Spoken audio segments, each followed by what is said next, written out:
Whether we realize it or not, our links to the past surround us every day. For instance, the song that Huey Long helped write for a presidential bid is now a legendary part of today's music scene. This week, we paid a visit to the other half of that famous composing team, and we found him living appropriately enough in the shadow of the Capitol that Huey built.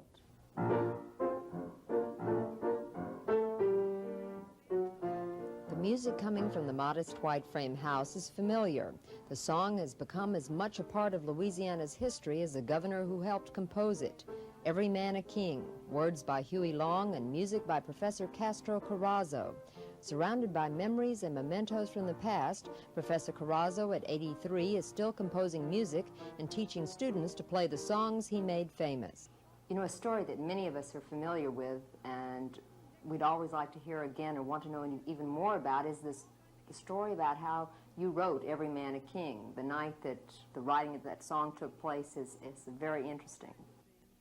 I was directing the orchestra at the Blue Room, and I received a call from Huey, who was here in Baton Rouge, and he says, Castro, I have a chauffeur and a car there waiting for you in front of the hotel.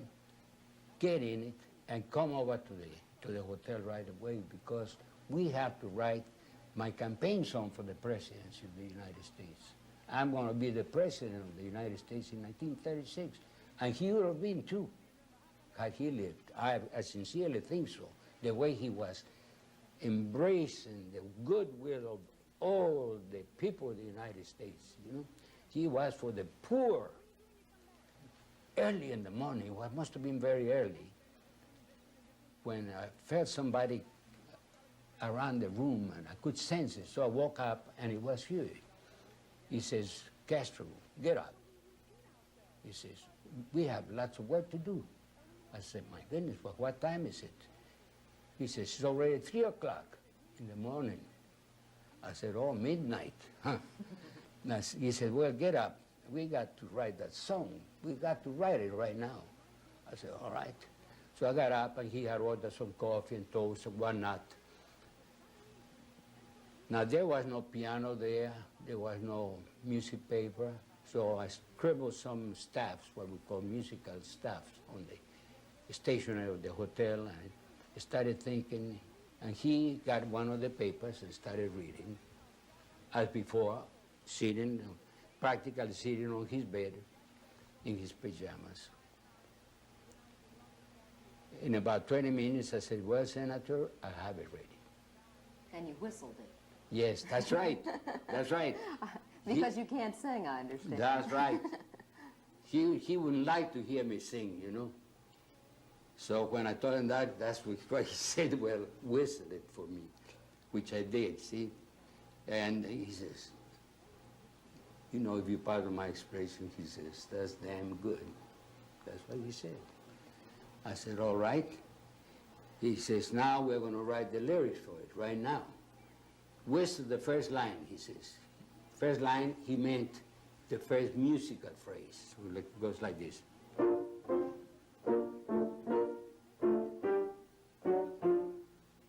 then he said, why whip or slumber, America? He wrote it down. Next phrase.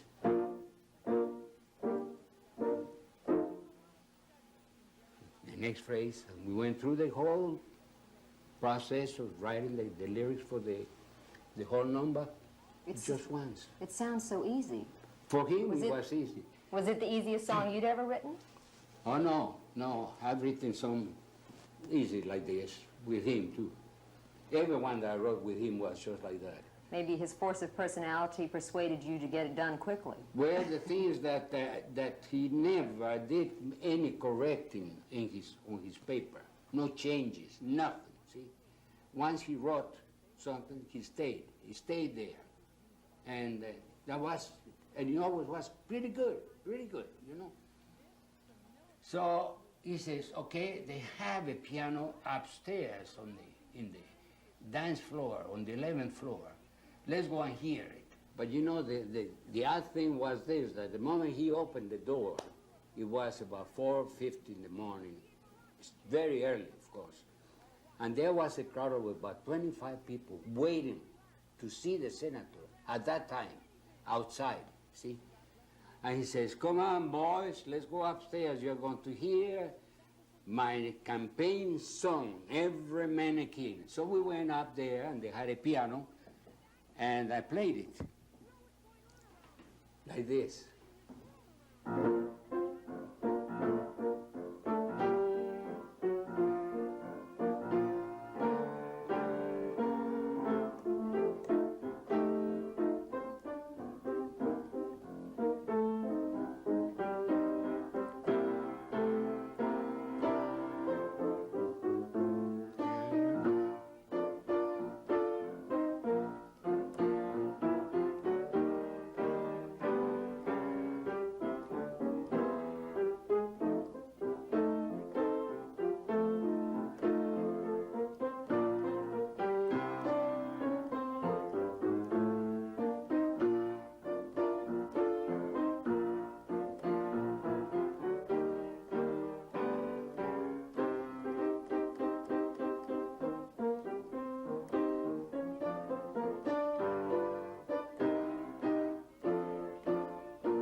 Very good.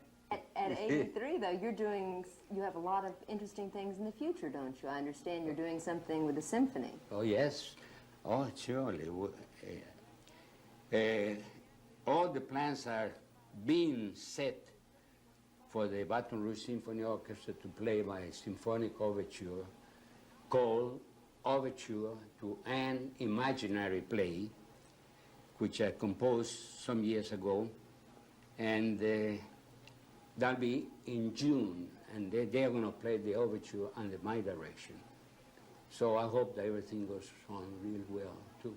What would you like to do, as far as your music is concerned, that you haven't done yet? What I'm doing, I'm satisfied. That's what I like to do. I've done practically everything else in my field. I've directed operas, I've directed symphony orchestras, I've directed big bands, marching bands.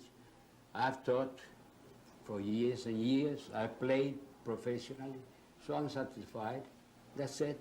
I think that I've accomplished a little bit, and I'm satisfied with what I have done. And you're happy even teaching students that hit sour I love notes? to teach. I love to, because I love people. I like to be with people like yourselves. I love to be with anybody that is friendly and adaptable to whatever we want to do, you know. Play music or talk. You certainly have left a lot of memories for people that attended LSU. I think everyone who has ever been to an LSU football game has to know something of Castro Carazo, because your music is always there. Could you play us a few things that you would hear on a Saturday evening at Tiger Stadium, yes. even now? Yes, I wrote two songs with Huey Long. One is Fight for LSU, Touchdown for LSU, and Darling of LSU, and I also wrote the fight song, which we call Fight for LSU. I'll play it.